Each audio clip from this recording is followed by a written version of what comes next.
लिए चलेंगे आपको लोकसभा, जहां पर सपा सुप्रीमो अखिलेश यादव क्या कुछ कह रही है, आपको सुनाते हैं। का दावा था कि वो डिजिटल कुंभ करा रहे हैं, वो मृतकों की डिजिट नहीं दे पा रहे हैं।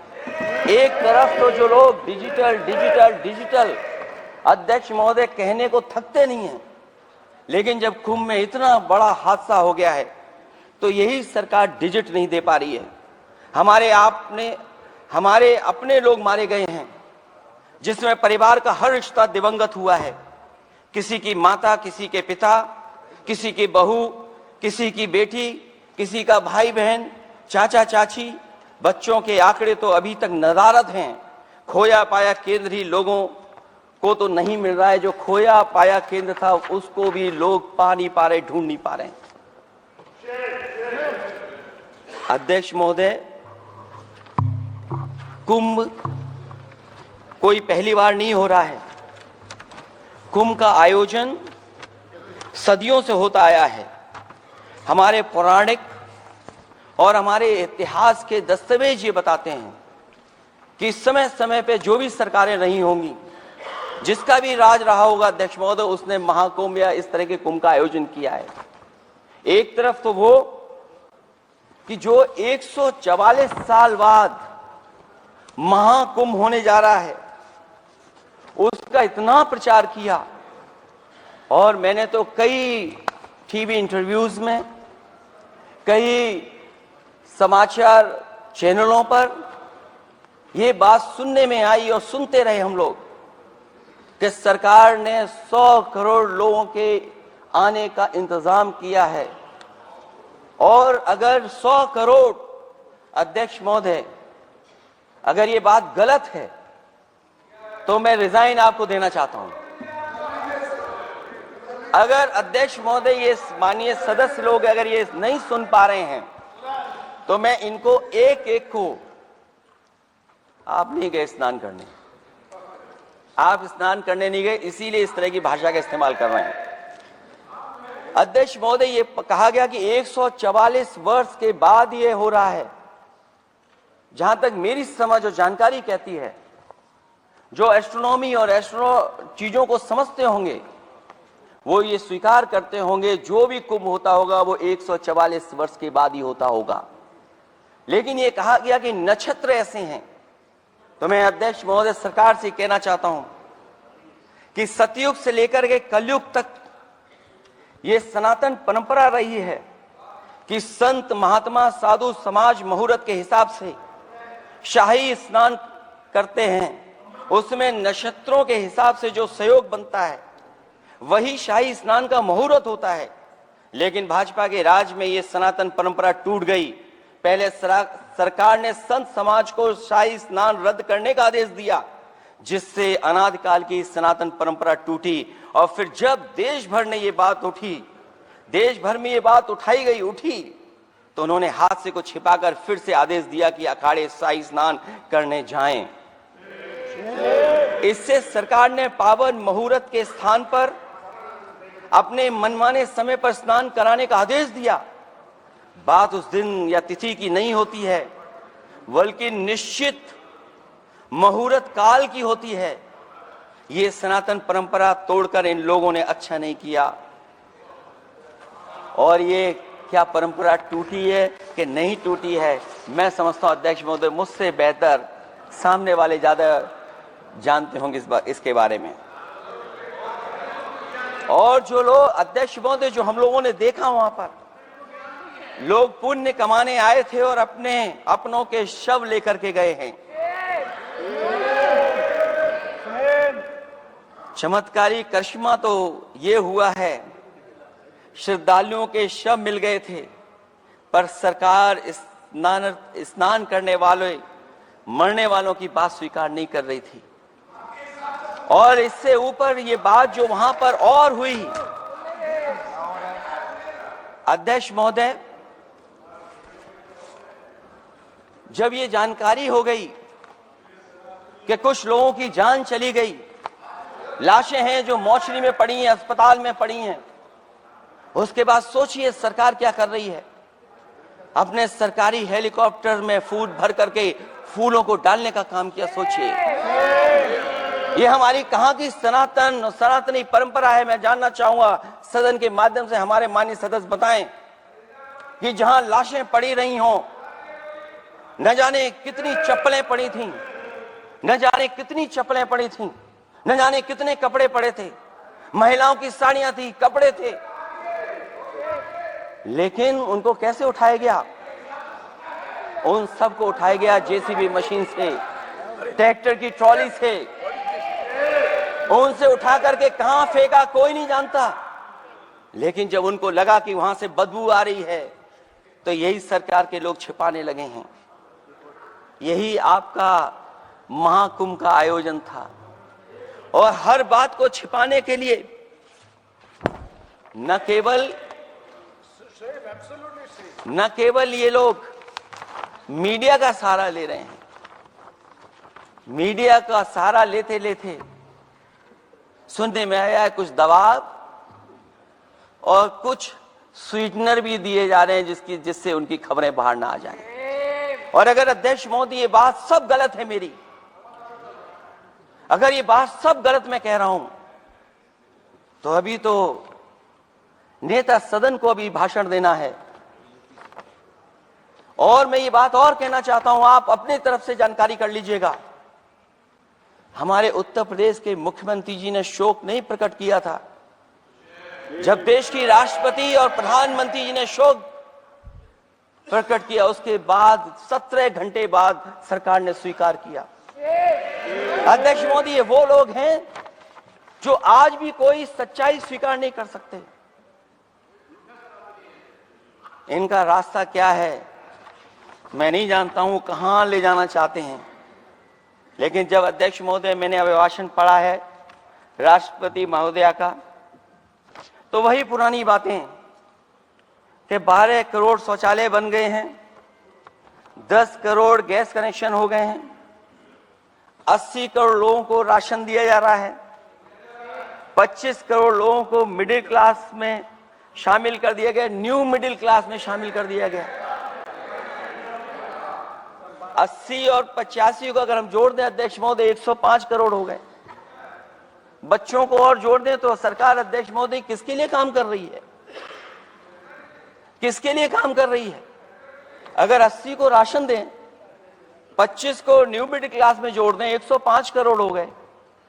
और जो बाकी बचे हैं हमारे देश की आबादी, जिसको 140 करोड़ बता रहे हैं, उसमें कम से कम बच्चे कुछ तो संख्या होगी, आधी आबादी की संख्या होगी। अगर उसको हम बाहर निकालें तो आगे आज सरकार किसके लिए काम कर रही है? वही बात पुरानी सुनने को मिलती है कि राष्ट्रीय मिलिट्री स्कूल बन गए हैं, राष्ट्रीय मिलिट्री स्कूल जिनमें बालिकाओं की भर्ती शुरू हो गई है। अध्यक्ष महोदय, ये एक बता दें जो नया इन्होंने 10 साल के अंदर राष्ट्रीय मिलिट्री स्कूल खोला हो। और कंफ्यूज मत होना, राष्ट्रीय मिलिट्री स्कूल कौन से होते हैं, सैनिक स्कूल कौन से होते हैं, ये कंफ्यूज मत होना। 10 साल में सोचिए अध्यक्ष महोदय, एक भी नया राष्ट्रीय मिलिट्री स्कूल नहीं खोला है। अगर खोला हो तो सरकार जरूर बताए। जो लोग कहते हैं हम ईज ऑफ डूइंग रिसर्च कर रहे हैं, अध्यक्ष महोदय इनकी ईज ऑफ डूइंग रिसर्च हमने देखी है। इनकी ईज ऑफ डूइंग रिसर्च अपनी इमेज चमकाने के लिए और दूसरे की इमेज बर्बाद करने के लिए ईज ऑफ डूइंग रिसर्च चल रही है। ईज ऑफ डूइंग बिजनेस, मैं देखता हूं जहां कहीं भी इन्वेस्टमेंट मीट होती है, देश के सभी मंत्री वहां पहुंच।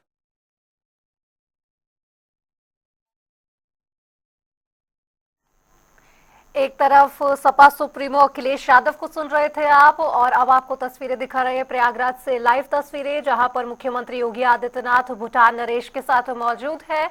आपको बता दें जिस तरह से महाकुंभ को लेकर सियासत जो है लगातार गरमाई हुई है, सपा सुप्रीमो का ये कहना कि मौत के आंकड़े छुपाए जा रहे हैं, और इस बीच मुख्यमंत्री योगी आदित्यनाथ का यहां पहुंचना। मैं इन्हीं डबल इंजन की सरकार से जानना चाहता हूं कि जो 40 लाख करोड़ के MOU हुए उसमें कितना जमीन पर यह सरकार उतार पाई है। कहीं ऐसा तो नहीं है कि सरकार के डबल इंजन आपस में ही टकरा रहे हों। अब तो जो खबरें हम लोग पढ़ते हैं, न केवल इंजन टकरा रहे हैं अध्यक्ष महोदय, अब तो डब्बे भी टकराने लगे हैं। सुना है क्योंकि दिल्ली में चुनाव है, आप इंजीनियर की डब्बा हैं, ये हमारे पुराने माननीय सदस्य हैं, आप हम एक हैं, बस जगह अलग बदल गई। जिस विभाग के मंत्री हैं वो हमारा ही काम है, आप लोग अच्छा नहीं कर रहे हैं। अध्यक्ष महोदय, दिल्ली का चुनाव है तो मैंने राष्ट्रपति जी के अभिभाषण में सुना कि यहां पर मेट्रो की जो दूरी है वो दुगनी कर दी गई है, पटरी दुगनी कर दी गई है, एक्सपेंशन हो गया है इतना। अध्यक्ष महोदय, मैं स्वीकार करता हूं दिल्ली का चुनाव है, आप एक्सपेंशन की बात करेंगे, लेकिन कभी आपने क्यूटो का नाम सुना है? आपने वेनिस का नाम सुना है? मैं अध्यक्ष महोदय आपके माध्यम से, जिसको क्यूटो बनाने के लिए सपना देखा गया था, 10 साल पूरे हो गए हैं, अभी तक वहां पर मेट्रो की शुरुआत नहीं कर पाए हैं। और अध्यक्ष महोदय, मैं ये बात इसलिए कह रहा हूं, अध्यक्ष महोदय मैं इसलिए बात कह रहा हूं कि जिस समय समाजवादी सरकार थी, जितनी भी मेट्रो आज यूपी में चल रही हैं, सब की सब समाजवादियों की देन है, एक भी आपकी देन नहीं है। और इस समय पर मैं याद करना चाहता हूं, उस समय देश के प्रधानमंत्री मनमोहन सिंह जी को जब मैं पहली बार मुख्यमंत्री बनकर के उनसे मिलने गया था, मैं बहुत सारे उनके काम उत्तर प्रदेश के लेकर के गया था। आज वो हमारे बीच नहीं है, लेकिन कम से कम उन्हें इसी बात से याद कर रहे हैं, जो जो मैंने काम उस समय दिए थे, एक एक काम उस समय के प्रधानमंत्री जी ने मेरा पूरा कर करके, और उसका परिणाम ये हुआ है अध्यक्ष महोदय, और उसका परिणाम ये हुआ है कि आज उत्तर प्रदेश में जितनी भी मेट्रो चल रही है, चाहे वो लखनऊ की हो, कानपुर की हो, आगरा की हो, नोएडा की हो, ग्रेटर नोएडा को जोड़ रही हो, दिल्ली को जोड़ रही हो। और अध्यक्ष महोदय, जिस समय उद्घाटन हुआ था दिल्ली से नोएडा को जोड़ने वाली मेट्रो का, उस समय देश के प्रधानमंत्री एक विदेश के बहुत बड़े उनके साथ बैठ करके गए थे उद्घाटन करने। वो अगर किसी ने काम किया था पूरा, तो नोएडा अथॉरिटी और समाजवादी सरकार ने, उसमें आपकी देन कोई नहीं थी। ये बात मैं मेट्रो की इसलिए कर रहा हूं कि जो लोग दिल्ली में मेट्रो बना रहे हैं, वो बनारस में मेट्रो क्यों नहीं बना पा रहे हैं?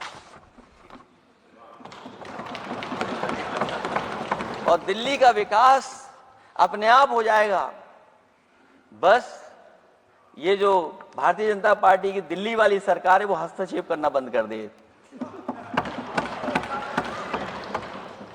अध्यक्ष महोदय, रिवर लिंकिंग का कार्यक्रम कुछ दिन पहले प्रधानमंत्री जी ने किया। अध्यक्ष महोदय, मैं आपके माध्यम से, जहां किसानों के लिए एक नई चीज आ रही है, जिससे कि न केवल उनकी खेती बाड़ी बल्कि बहुत सा सुधार दिखाई देगा। खेती बाड़ी को भी पानी मिलेगा, पीने का भी पानी होगा। इंटरलिंकिंग पुरानी योजना है, और मुझे याद है जब पहली बार उसका MOU साइन हुआ था, उस समय दोनों प्रदेश के मुख्यमंत्री शामिल थे, लेकिन जब उद्घाटन हुआ है तो दोनों के प्रदेश के मुख्यमंत्री वहां से गायब थे। और वो कारण अगर जानना चाहोगे तो वो कारण भी बता दूंगा अगर आप कहोगे तो। जहां इंटरलिंकिंग हो रही रिवर की, ये अच्छी योजना है। 40,000 करोड़ रुपए आप खर्च करने जा रहे हैं। लाखों लाख जमीन उत्तर प्रदेश और मध्य प्रदेश की सिंचाई के लिए शामिल हो जाएगी। लोगों को पीने का पानी मिलेगा, लेकिन जिनकी जमीन जाएगी उन किसानों को, गरीबों को क्या सरकार मदद कर रही है? लैंड एक्विजिशन मैंने भी की एक समय पर, और मुझे याद है अध्यक्ष महोदय, जब मैंने लैंड एक्विजिशन किया था, उसमें भारत का ये लैंड एक्विजिशन एक्ट नहीं आया था। मैंने किसानों से बातचीत की थी और किसानों से समझाया कि ये योजना से, परियोजना से क्या लाभ होने जा रहा है। वहां के किसान तैयार हो गए, और उसका परिणाम यह था कि 21 महीने में देश का सबसे बेहतरीन एक्सप्रेसवे और जमीन एक्वायर कर करके हम लोगों ने बना करके दिखा दिया। और जब उद्घाटन हुआ था तो उसमें भारतीय वायुसेना के विमान सुखोई और मिराज को उतार करके हम लोगों ने उद्घाटन किया था उसका। ये बात मैं इसलिए बता रहा हूं, जिस हाईवे पर देश के प्रधानमंत्री उतरे थे और उद्घाटन के बाद प्रधानमंत्री जी के पीछे पीछे कोई चल करके आया था,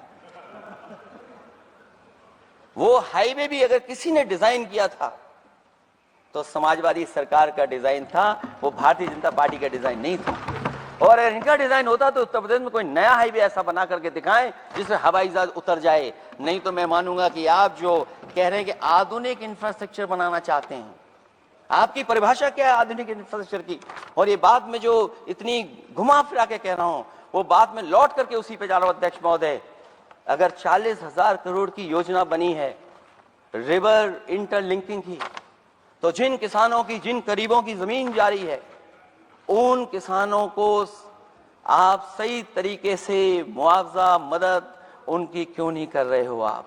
अध्यक्ष महोदय, मैं इस अभिभाषण के माध्यम से जब सदन में जवाब आए तो उन किसानों की मदद होनी चाहिए।